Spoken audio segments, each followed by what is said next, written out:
Congress party लगातार अंबेडकर साहब का अपमान कर रही है और आपने देखा कि 1952 का चुनाव हो, 1954 का चुनाव हो, कांग्रेस पार्टी लगातार अंबेडकर साहब को अपमानित करने का काम, लेकिन कांग्रेस पार्टी और पंडित नेहरू सब दिन उनको बेइज्जत करने का काम। कांग्रेस पार्टी दलित विरोधी है,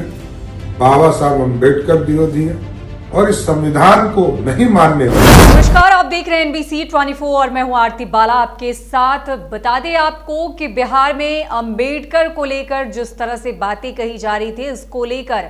बयानबाजी का दौर लगातार अब भी जारी है और उसको लेकर कई विवाद जो हैं वो अब खड़े उठे हैं। और आपको बता दें कि इसको लेकर डिप्टी सीएम सम्राट चौधरी ने भी बड़ा बयान दे डाला है। उन्होंने साफ तौर पर कहा है कि अंबेडकर को अपमानित करने का अगर श्रेय किसी को जाता है तो वो कांग्रेस पार्टी को जाता है। कांग्रेस पार्टी याद कर ले अपने दिनों को, और उस दौरान लगातार जो है भीमराव अंबेडकर को लगातार अपमानित करने का काम जो है वो पहले से ही किया जा रहा था और आज भी कहीं ना कहीं कांग्रेस की तरफ से ही किया जा रहा है। जबकि याद कर ले उस शासनकाल को जब उन्हें जो है इतने बड़े रत्न, भारत रत्न से सम्मानित जो है वो किया गया था और उस समय बीजेपी की ही सरकार थी। बीजेपी ने इन्हें लगातार वो जगह दिलाई जिस तरह से इन्होंने संविधान को लिखा और जिस तरह से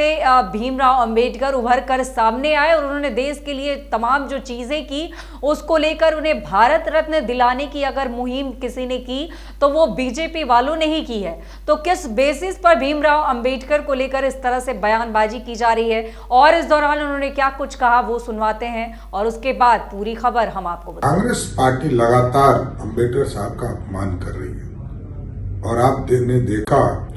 कि 1952 का चुनाव हो, 1954 का चुनाव हो, कांग्रेस पार्टी लगातार अंबेडकर साहब को अपमानित करने का काम किया, जबकि उन्होंने इस देश के लिए संविधान बनाने का काम किया,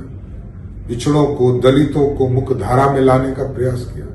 लेकिन कांग्रेस पार्टी और पंडित नेहरू सब दिन उनको बेइज्जत करने का काम किया। और याद कीजिए, भारत रत्न किसी कांग्रेस की सरकार ने नहीं दिया। जब भारतीय जनता पार्टी समर्थित सरकार देश में स्थापित हुई, आदरणीय बीपी सिंह जी की, चंद्रशेखर जी की सरकार, तब जो है इस देश में भारत रत्न आदरणीय बाबा साहब भीमराव अम्बेडकर को देने का। इसलिए कांग्रेस पार्टी दलित विरोधी है, बाबा साहब अम्बेडकर विरोधी है और इस संविधान को नहीं मानने वाला, क्योंकि 356 को जिस तरह दुरुपयोग करने का काम कांग्रेस पार्टी ने किया,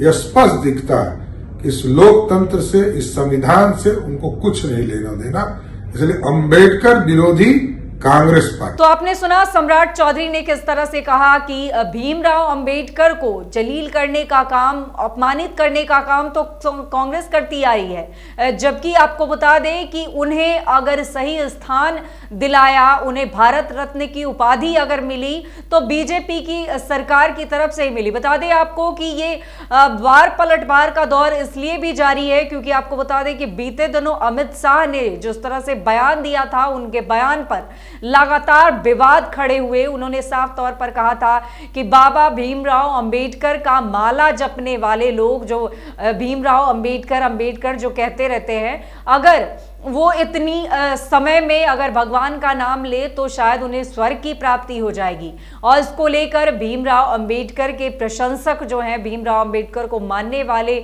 लोगों को काफ़ी ज़्यादा आघात पहुंची। वो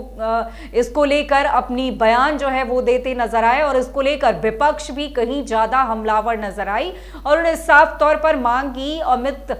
शाह से, गृह मंत्री अमित शाह से। उन्होंने साफ तौर पर कहा कि उन्हें माफी मांगनी चाहिए क्योंकि ये कहीं ना कहीं भीमराव को अपमानित करने वाले शब्द हैं। हालांकि इस शब्द में ऐसा कुछ था तो नहीं, क्योंकि उन्होंने साफ तौर पर कहा कि जिस तरह से कहा यह जा रहा है कि जितना माला जपा जा रहा है, जितना नाम लिया जा रहा है, ऐसे में भगवान का नाम लिया जाए। ठीक है, भीमराव अंबेडकर को सभी मानते हैं, भीमराव अंबेडकर ने क्या किया है ये बताने वाली बात नहीं है, लेकिन इस पर इसको तूल दिया गया उनके इस बयान को, और उसके बाद वाद विवाद का जो दौर है वो जारी हो गया। और उसके बाद जो तस्वीरें आई वो भी हमने आपको दिखाई, और अब डिप्टी सीएम सम्राट चौधरी जो है वो भी इस मामले में अब बोलते नजर आए हैं, और उन्होंने साफ तौर पर कहा है कि कांग्रेस ने ही शुरू से उन्हें अपमानित करने का काम किया, कांग्रेस ने ही उन पर लगातार बातें कही है, जबकि बीजेपी की